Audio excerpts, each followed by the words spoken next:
अस्सलाम वालेकुम नाज़रीन, मैं हूं असद अली तूर अपने प्रोग्राम असद तूर अनसेंसर्ड के साथ। आज हमको आपको एक बहुत ही एक्सक्लूसिव खबर देंगे कि जस्टिस काजी फायज ईसा इस वक्त चैम्बर वर्क में क्या कर रहे हैं, और कुछ मजीद भी हम चीज़ें आपको बताएंगे। जबकि हम आपको ये भी बताएंगे कि ये जो फैसला आया ये कितना गैर मामूली है, इसमें और भी क्या गैर मामूली चीज़ें हैं वो भी हम आपको बताएंगे।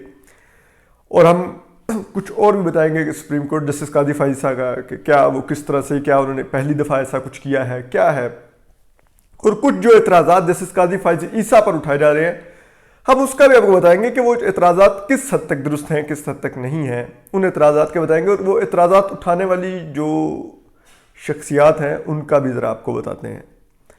तो हम सबसे पहले तो आ जाते हैं कि जो ये फैसला आया जस्टिस काजी फायज ईसा के खिलाफ, इसके ऊपर अगर आप देखें तो ये बड़ा ही गैर मामूली है।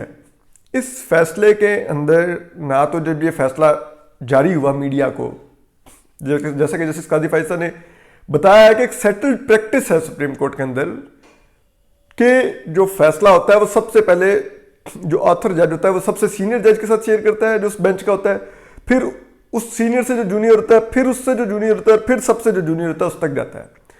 इसमें जस्टिस काजी फायज ईसा इस बेंच में तीसरे सीनियर जज थे, लेकिन उनको नजरअंदाज करके उनसे भी जूनियर जज जस्टिस इजाजुल अहसन को तो भेजा गया, लेकिन जस्टिस काजी फायज ईसा को ये फैसला, ये फाइल दिखाना मुनासिब ना समझी गई और मीडिया को जारी कर दिया गया। फिर जो दूसरी इसमें जो हैरत अंगेज चीज थी कि इस फैसले के ऊपर किसी जज के दस्तखत नहीं है, सिर्फ ऑथर जज चीफ जस्टिस गुलजार अहमद का नाम लिखा हुआ है। दस्तखत वाली जगह कहां पे, क्यों नहीं दस्तखत, क्यों नहीं पता चला? ये कितनी मेजॉरिटी में है यकीनन होगा ये ऑर्डर, तो कितने जजेस हैं? क्या सारे के सारे जस्टिस काजी फायज ईसा के खिलाफ जो ये पैराग्राफ लिखा गया उसमें सेम पेज पर थे, सब ने कंसेंट दी या किसी ने डिसएग्रीमेंट भी किया और डिसेंट दिया? इस फैसले के ऊपर डेट नहीं है कि ये किस तारीख को ये लिखा गया, किस तारीख को जारी किया गया। यकीनन 11 तारीख को ही जारी किया गया, 11 को ही समाप्त हुई थी, लेकिन ये सेटल्ड प्रैक्टिस है, इसमें बहुत सी प्रैक्टिसेस नहीं फॉलो की गई और ये बहुत ही गैर मामूली है कि चीफ जस्टिस ऑफ पाकिस्तान एक फैसला लिखते हैं और उसमें वो सुप्रीम कोर्ट की जो सेटल्ड प्रैक्टिसेस हैं उन सबको वो उससे मुख्तलिफ एक तर्ज अमल इख्तियार करते हैं। और फिर जो जस्टिस काजी फायज ईसा को रोकने का इसमें कहा गया वो भी हम बता दें कि उसकी भी कोई लीगल स्टैंडिंग नहीं है। सुप्रीम कोर्ट के ना तो लॉज कहते हैं, ना कोड ऑफ कंडक्ट जजेस का ऐसा कुछ कहता है कि बेंच रोक सकता है किसी को, ना सुप्रीम कोर्ट के अपने रूल्स कहते हैं, और ना ही सुप्रीम कोर्ट का कोई फैसला ये कहता है कि किसी जज को रोका जा सकता है। इवन के 12 जजेस का फैसला तो कहता है कि रोक ही नहीं सकते आप। इसमें 5 जजेस बैठ का बेंच है जिसमें से 4 कह रहे हैं कि जो 5वां जज हमारे साथ बैठा हुआ है ये आइंदा से वज़ीर आज़म का केस ना सुने, और वज़ीर आज़म को वो छोड़ देते हैं। कैसा अजीबोगरीब फैसला था।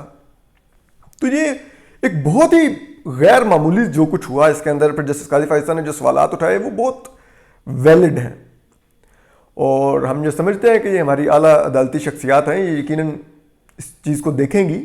लेकिन इस सब ने जो एक अफसोसनाक पहलू है जो सामने आया वो ये है कि एक जज को, जो सुप्रीम कोर्ट के ही जज हैं,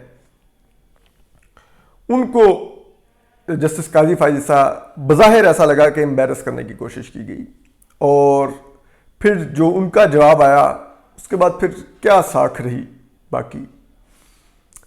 तो ये बहुत ही अफसोसनाक हुआ जो भी हुआ। और हम ये समझते हैं कि सुप्रीम कोर्ट के अंदर बड़े काबिल जजेस बैठे हुए हैं। इसी सुप्रीम कोर्ट में जस्टिस काजी फायज ईसा, जस्टिस मकबूल बाकिर, जस्टिस मंसूर अली शाह जैसे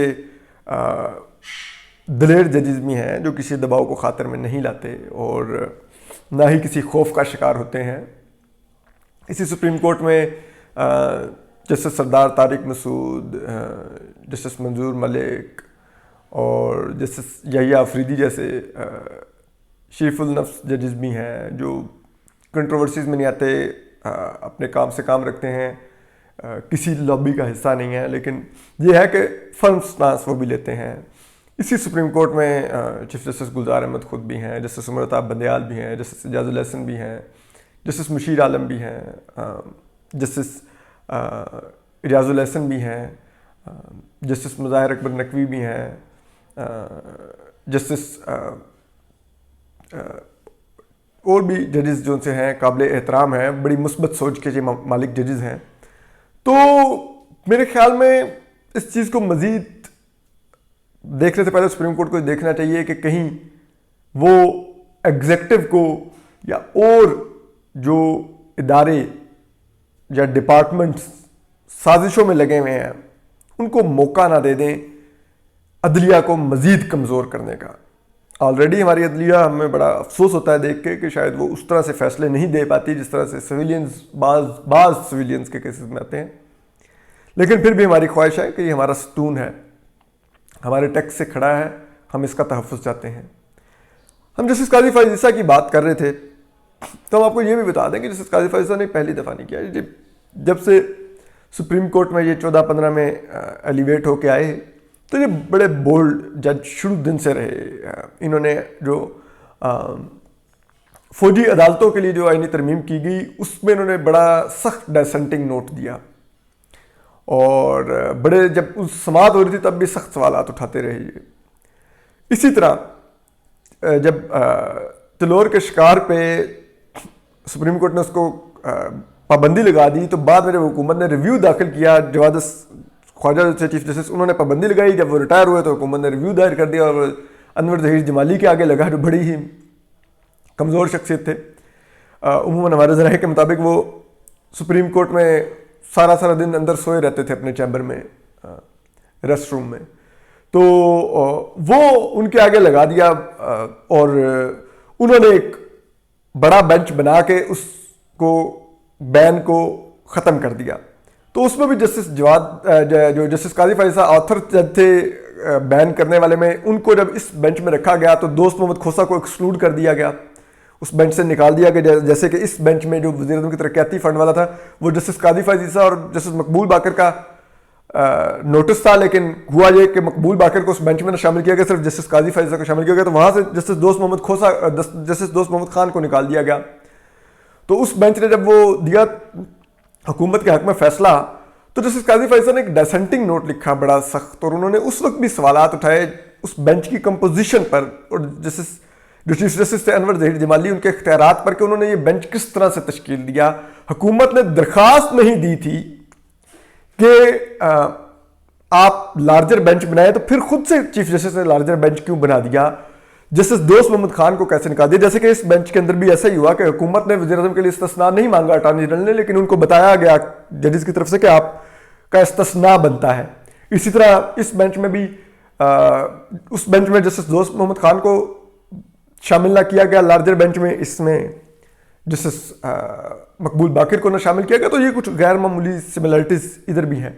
इसी तरह फिर जब जस्टिस साकिब निसार ने अस्पतालों के ऊपर जो गैर कानूनी काम शुरू किया, छापे मारने और नोटिस, तो उसके अंदर भी जब एक बेंच में जब पेशावर रजिस्ट्री में बैठे हुए थे, सुप्रीम कोर्ट का बेंच था, तो उसमें भी जस्टिस काजी फायज़ ईसा एक ही दफ़ा उनके साथ बैठे और उन्होंने इख्तलाफ किया तो उन्होंने बेंच ही तोड़ दिया उधर बैठे बैठे और जस्टिस काजी फायज़ ईसा को बेंच से निकाल दिया।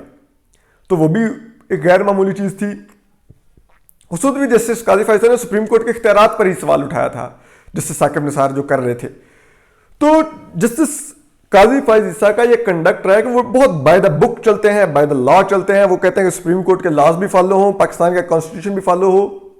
वो ऐसी सोच के हामिल जज नहीं है कि जो कह दें कि चलें ठीक है कहीं पे अकोमोडेट कर दिया जाए या कहीं पे अपना बाद का रिटायरमेंट का प्लान देख लिया जाए। जस्टिस जो हैं अजमत सईद शेख की तरह के मैंने ब्रॉड शॉर्ट कमीशन का सरबराह बनना होगा, जस्टिस शाकिरुल्लाह जान की तरह के मैं NIRC का चेयरमैन बन के एक्सटेंशन लेता रहूँगा, या जस्टिस एजाज अफजल की तरह के मैं PMDC का चेयरमैन बन। तो वो उनकी इस तरह की ख्वाहिशात नहीं है जस्टिस काजी फायज़ ईसा की। बड़ी अच्छी फैमिली से हैं, उनके वालिद ने जद्दोजहद की है पाकिस्तान बनाने में और कायद आज़म के बलूचिस्तान में सबसे करीबी साथी थे। और कायद आज़म को उन्होंने सोने और चांदी में तोला था जब वो कोयटा आए थे, और वो उन्होंने सोना और चांदी अतिया कर दिया था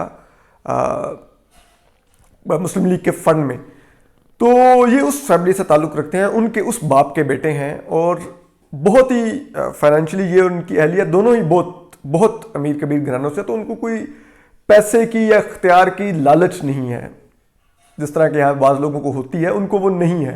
तो वो बाय द बुक चलते हैं और कॉन्स्टिट्यूशन ऑफ पाकिस्तान और डेमोक्रेसी में बिलीव रखते हैं। अब कोई उनसे एग्री करे डिसएग्री करे ये हक है, लेकिन आपको जस्टिस कादी फैसला की फाइनेंशियल मॉरल, समझ रहे हैं ना, मॉरल और उनकी किसी और डॉक्यूमेंटेड हेरा फेरी के उन्होंने कहीं पे उम्र छुपाई हो, इस किस्म की कोई हेरा फेरी उन्होंने कर रखी।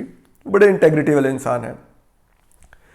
तो आप जो देखते हैं कि आने वाले दिनों में क्या होता है, लेकिन ये हर लिहाज से गैर मामूली सूरत हाल है इस वक्त।